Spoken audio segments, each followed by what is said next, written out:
और उसमें से अगर मान लो मैं 30 पेशेंट पकड़ूँ तो 28 पेशेंट हमारे मुसलमान थे। उसमें 2 पेशेंट हिंदू थे जो अल्कोहलिक्स थे, और बाकी के जो पेशेंट्स थे हमारे जो मुस्लिम्स, वो ब्राउन शुगर के आदी हो चुके थे, चरस गांजा के आदी हो चुके थे। जब तक स्पीड या एमडी नहीं आया था मार्केट में, जो आज बड़े जोरों से चल रहा है। अस्सलाम वालेकुम सबको।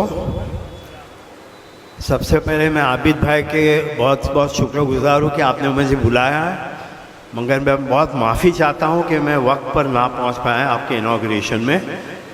हालांकि घर से जो कैलकुलेशन किया था कि भाई 6 बजे निकलूँगा तो 7:30 तक, मगर कैलकुलेशन गलत हो गया। यहाँ तक कि चाय भी नहीं पी थी, तो यहाँ पे चाय अकेले पिया, उसके लिए माफ़ी चाहता हूँ। 1985 में मैं साइकियाट्री ज्वाइन किया जे हॉस्पिटल ग्रैंड मेडिकल कॉलेज में। जो हमारा वार्ड था जिसके अंदर 40 पेशेंट का वार्ड था, वो 40 पेशेंट रखते थे हम लोग। तो उस वक्त मैं देख क्या रहा हूँ कि 12, 13, 14 साल के बच्चे से लेके 35, 40 साल के बच्चे वहाँ एडमिट थे।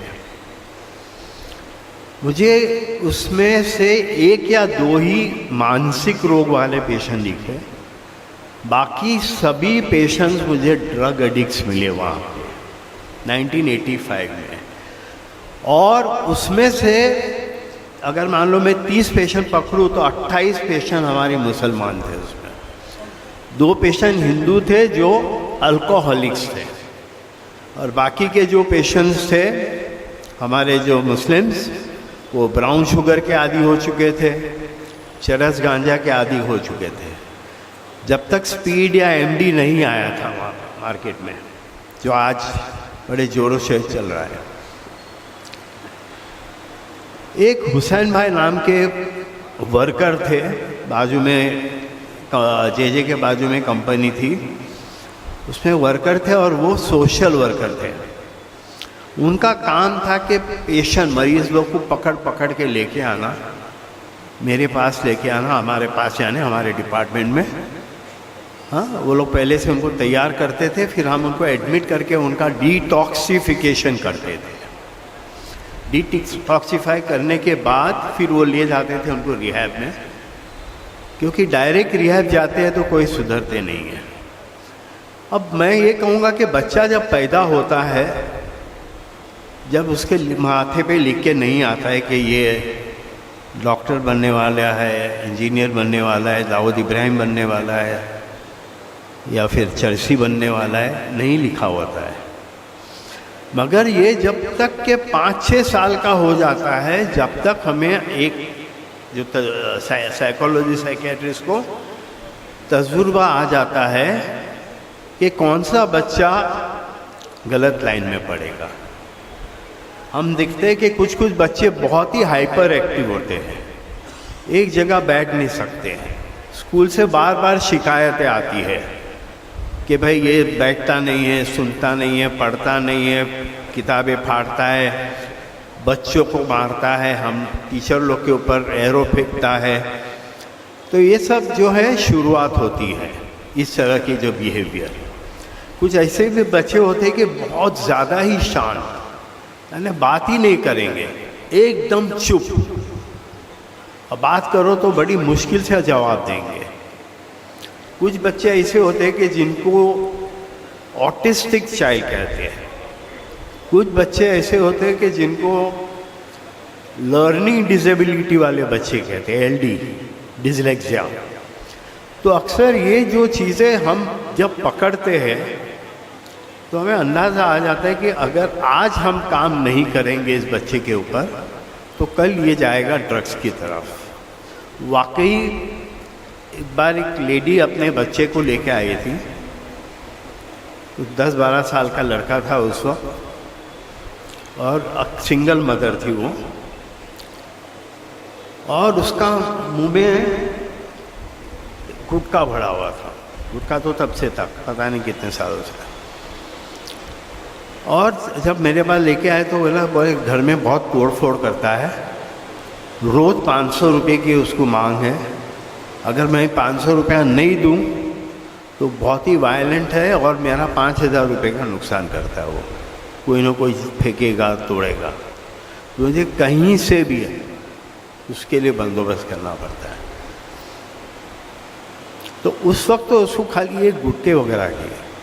मैंने बोला ये बच्चा आगे जाके जब बड़ा होगा तो बहुत बड़े बड़े ड्रग्स में पड़ेगा।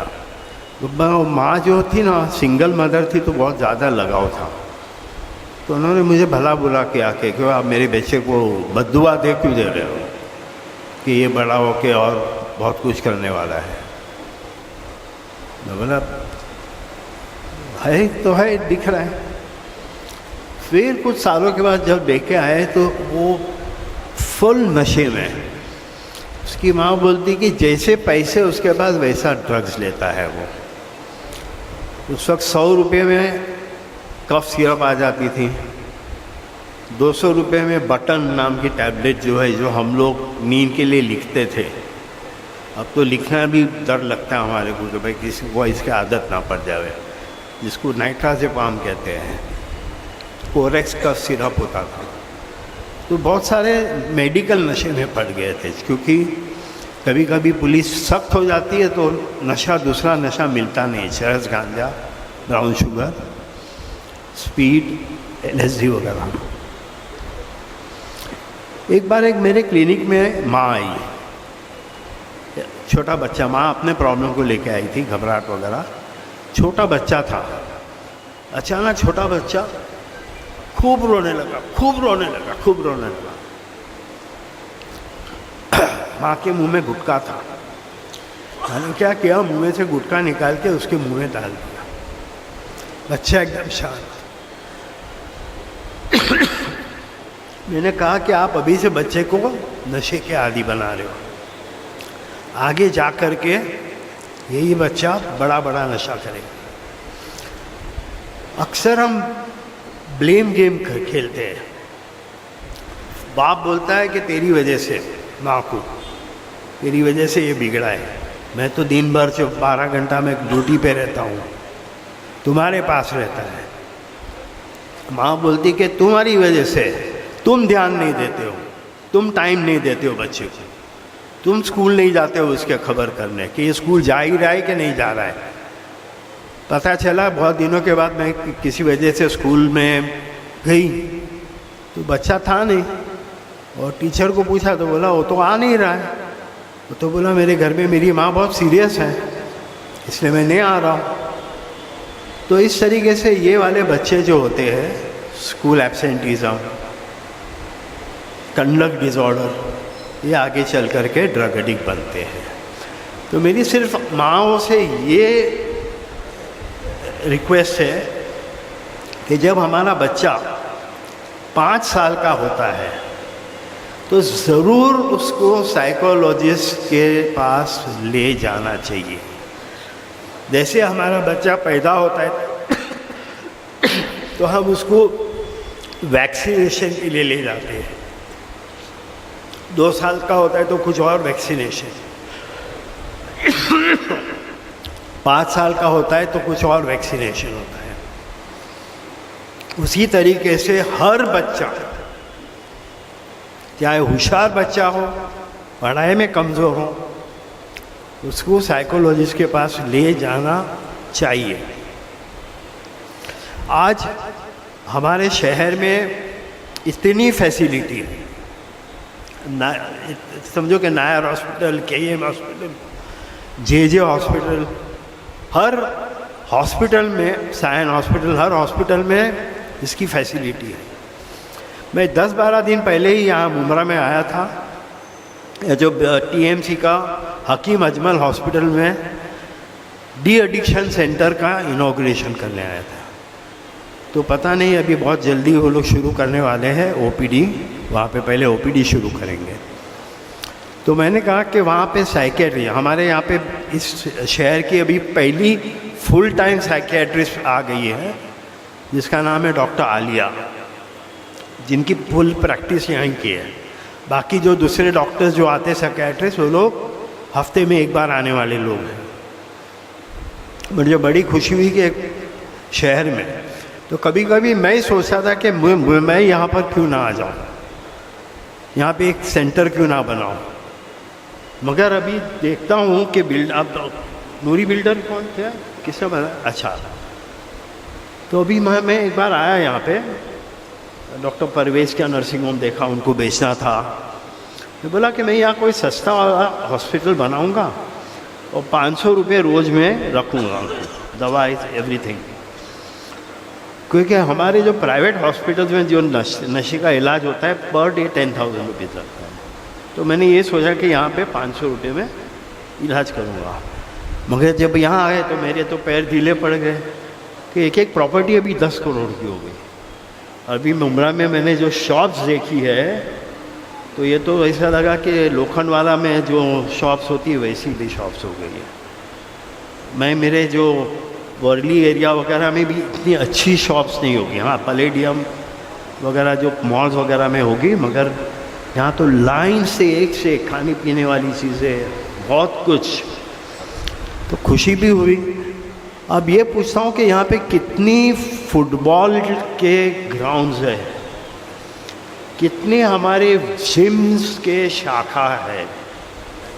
जैसे आरएसएस वाले का उनकी जो स्कूल्स होती है तो वो बचपन से बच्चे लोग को इस तरह तैयार करते हैं कि भाई ये लोग गेम्स की तरफ, स्पोर्ट्स की तरफ, रिलीजन की तरफ आए।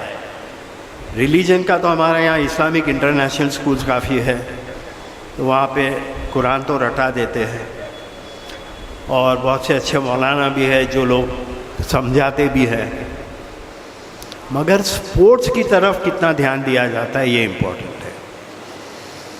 जो बच्चा स्पोर्ट्स में एक्टिव रहेगा वो बहुत कम ड्रग्स की तरफ जाएगा। उसको जुनून रहेगा कि मैं मेरी बॉडी बनाऊं, और उसको मालूम है कि नशे वाली चीज़, हाँ जिम में अक्सर एक किस्म का ड्रग्स लेते हैं जिससे मसल्स, स्टेरॉइड्स टाइप का होता है जो मसल्स बनाने का, तो वो भी गलत चीज़ है। तो फाइनली मुझे ये कहना है कि फ्री ट्रीटमेंट हर म्युनिसिपल गवर्नमेंट हॉस्पिटल में अवेलेबल है। कोई ये ना सोचे कि भाई हमारे पास पैसे नहीं हैं, कि हमने सुना है कि भाई अच्छे अच्छे रिहैब में जाओ तो 50,000 रुपया महीना लगता है।